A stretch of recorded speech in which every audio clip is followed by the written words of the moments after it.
So I've got a couple of examples of panels that I did myself.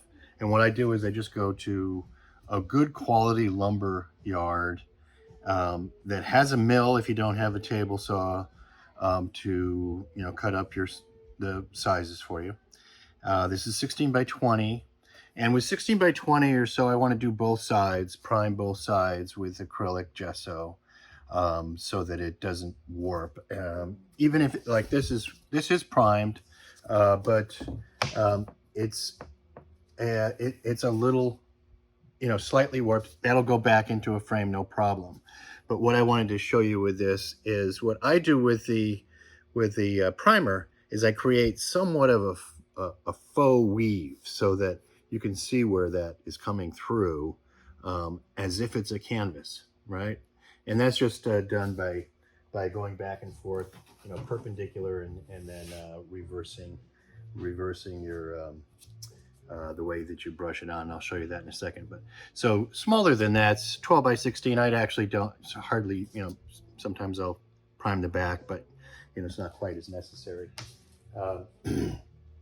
And when I get it from the lumber yard, frequently the edges are a little rough, so you need to take some sandpaper and just smooth off the edges. This one is already done that way, but you'll see they can be a little rough if you do a bunch. And I'll have them do 3 4x8 panels, 4x8 foot panels, chop them up into what I use for regular size, sort of standard size proportions. I find the Utrecht gesso as being, the professional grade as being one of the best out there. So just FYI. But I also have a canvas.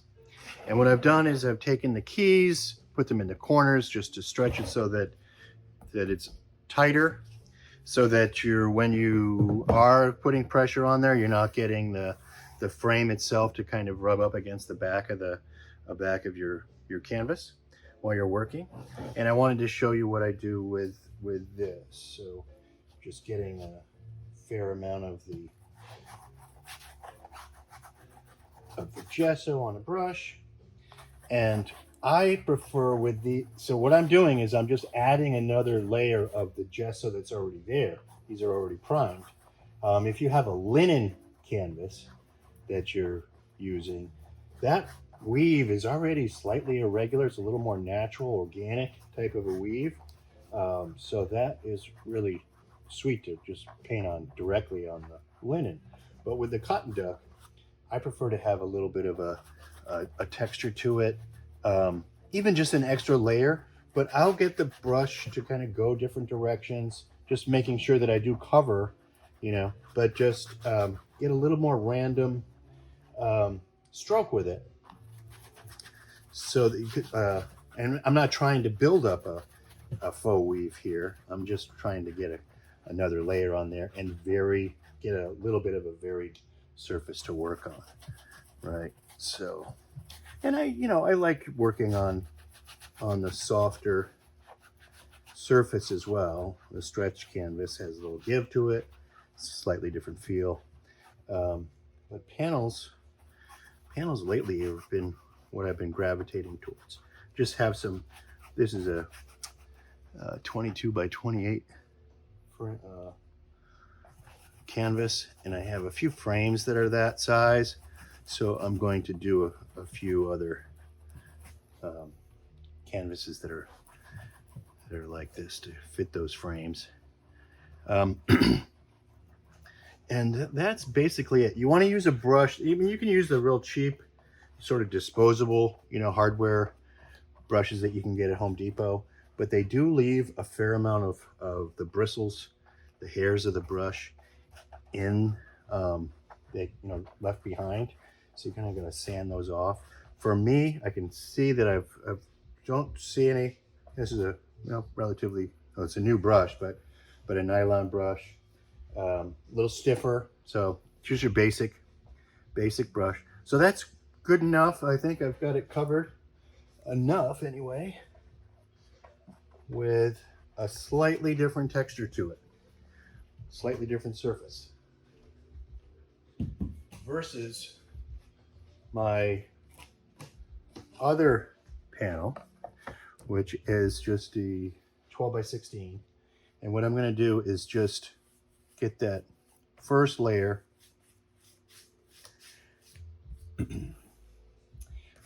have the brush strokes go all one direction, just getting it sort of even into the tooth, into the grain. I'm going to come back and just clean it up in one direction. So that first layer, I'm going to brush the strokes this way. Again, just getting that into the grain and cleaning up that way. And what happens is it leaves, little ridges, little brush strokes that are all parallel going. This, in this instance, is going with the grain. And then once that dries, I'm going to come back and go the other way. And what will happen is you'll start to create that sort of faux weave. I mean, that's just what I have enjoyed using. If you like a really super smooth surface, then sand it in between and go back. I did mention in that webinar that we did on paint application that the smoother the surface, the more detail you can get. So if that's your intention, then you want to build up a nice smooth surface. And for what I use, for my use, 4 coats, 3 or 4 coats is enough. You can get a little bit. I don't even sand it in between unless I see some hairs from the brush. I'll sand it at the very end. But that's as simple as it is. And I will do the other side if it's larger than 12 by 16. I think you can, you don't really need to use you don't have to do a coat on the back side for 12 by 16 or smaller. But that's about it. And if you wanted to, this is acrylic gesso, and again, it's the Utrecht. I think the Utrecht brand. There's others, of course, that are out there, but I find that Utrecht is one of the better ones for the way it absorbs or doesn't absorb. Some of them create a more drier type of a surface and are super absorbent. The wood by itself is very absorbent, so you need to seal it up a bit. You can use, I've tried other things. I've tried just shellac and then put gesso on top of that. I've also tried using the acrylic and using oil primer on top of that, which is much more resistant and less absorbent, so that you can really wipe back to the white if you need to or you want to. But this surface for me works really well. And you can also tint it. In fact, I don't know if you're going to be able to see that on here, but in the past I've used a little bit of the acrylic, just ivory black or burnt umber, and depending on whether I wanted a warmer color, I've used a little bit of paint in there, but I've also just used the white and then come back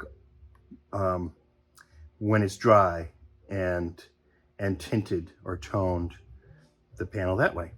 I am packing right at the moment to head down to Mexico this coming week, and I thought I'd just give you a little view into my world as a traveling painter, itinerant painter. So yes, some key things. My Soltec, I find that super sturdy, and that's why I've continued to use it over the years. It stays up in the wind and so on. Paint Garage. for those that haven't seen these before, a way to store your paint and kind of keep things a little bit tidy.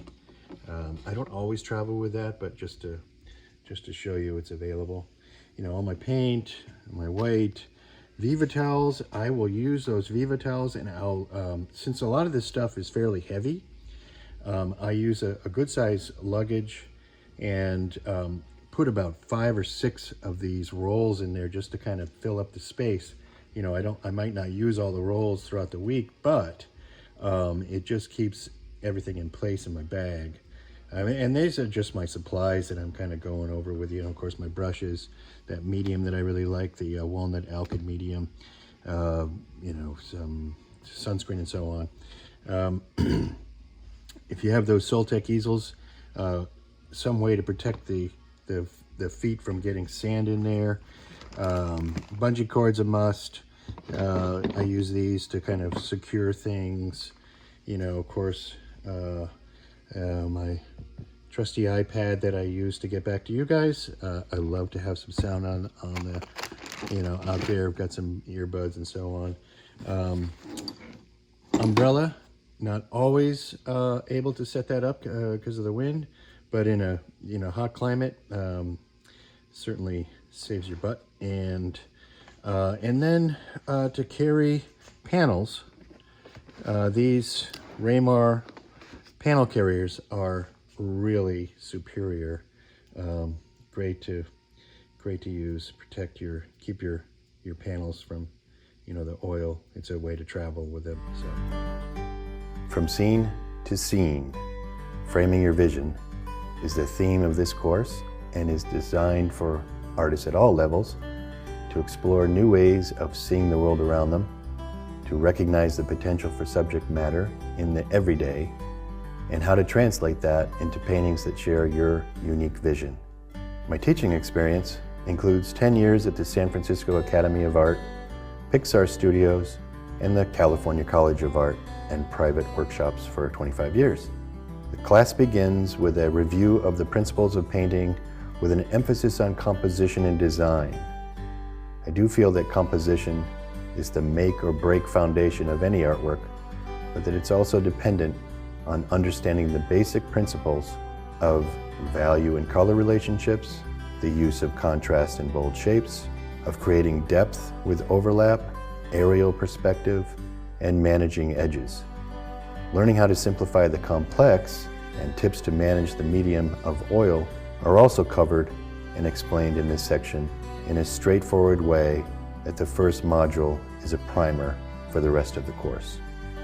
Gathering, analyzing, and editing reference material to explore painting options is the next part of the class.